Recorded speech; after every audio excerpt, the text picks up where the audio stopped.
Lola Berry here. Yokes, nerd, nutrition nerd, you know the drill, jazz, drill. I think they came out together then. This is a yoga class for, or yoga poses for courage, to help build courage. Quick one, I want to thank some people. First of all, Yoke Yoga for this awesome space that they let me film in. Second of all, I've been given this cork mat by Natural Style Celzine. But it's got parrots all over it, and it's really comfy. I've never practiced on a cork mat before. I think they're really eco-friendly as well, from my understanding.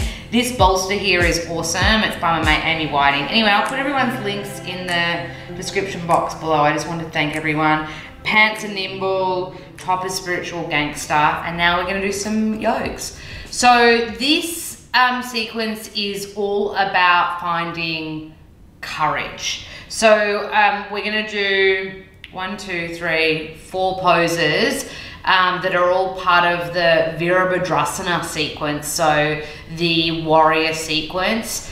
The story behind the warrior poses is literally this dude, I'm like totally paraphrasing it in Bogan Oka Lola style here, but he was really upset about, pretty sure there was this guy and this girl that were in love. The father was like, no dice, not gonna happen. So the girl threw herself into a fire, I'm pretty sure. And the husband-to-be was like, yo, my wife's just passed away. This is the worst way of me describing it, I'm sure.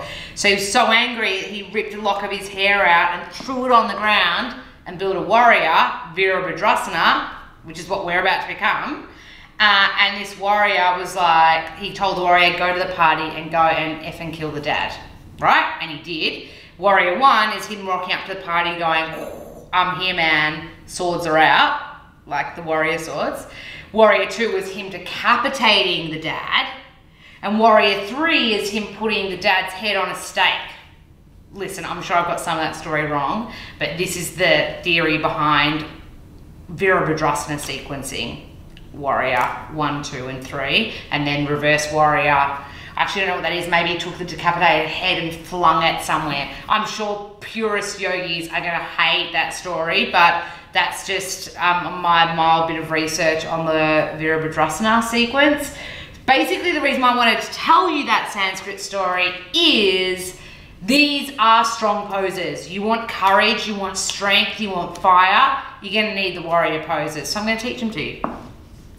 They're really used in pretty much any vinyasa class every day. They're like, as soon as you do your warm-up Sunday, they'll get you into warrior 1, 2, often 3, and definitely reverse warrior in every single class. So they build a lot of fire, but also grounding and courage.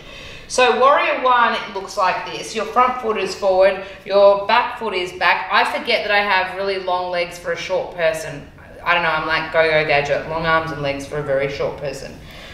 So I have to widen my stance a little bit. But basically you want front leg facing forward, back leg you want it on an angle. You want to press into the blade of the back foot almost so that the inner arch starts to lift a little bit. And then what we're going to do is think about these hips are going to want to be on a diagonal. You don't want that. You want them straight on. So what I often have to do is actually widen my stance a little bit to get my hips straight on. And then I think about sending that energy into the blade of that back foot, because it's when you're flat-footed, it's kind of harder to get alignment. And then you want to bend this front knee and find depth, and the arms want to reach up. You want to melt the shoulders down here, turn the belly on. This is your warrior 1. Find more depth, yeah? Big breath in.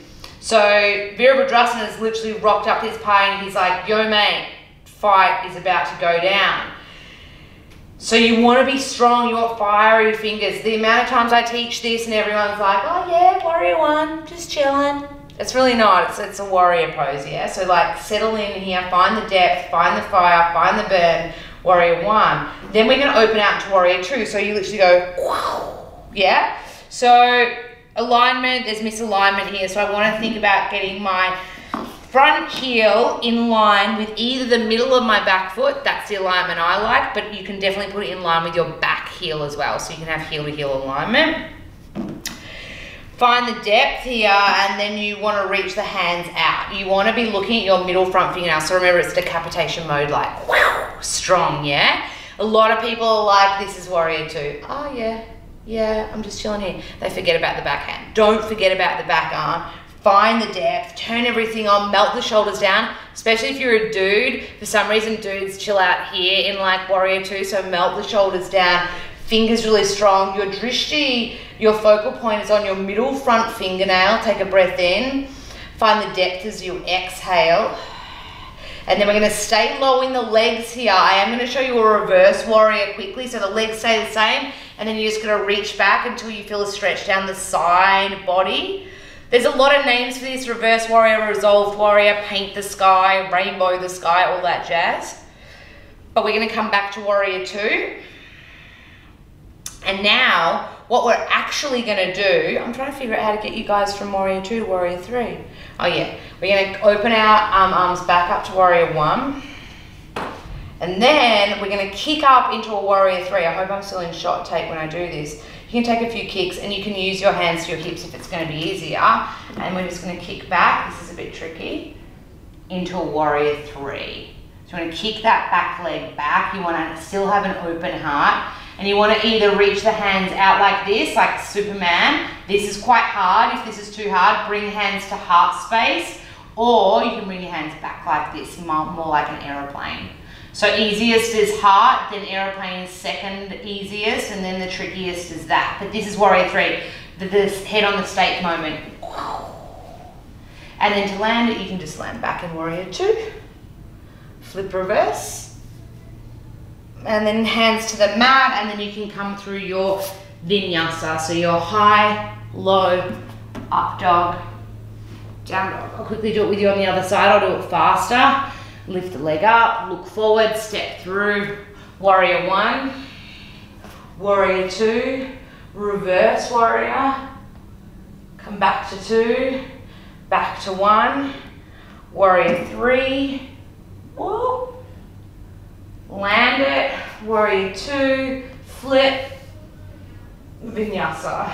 And you can do one-legged or just normal.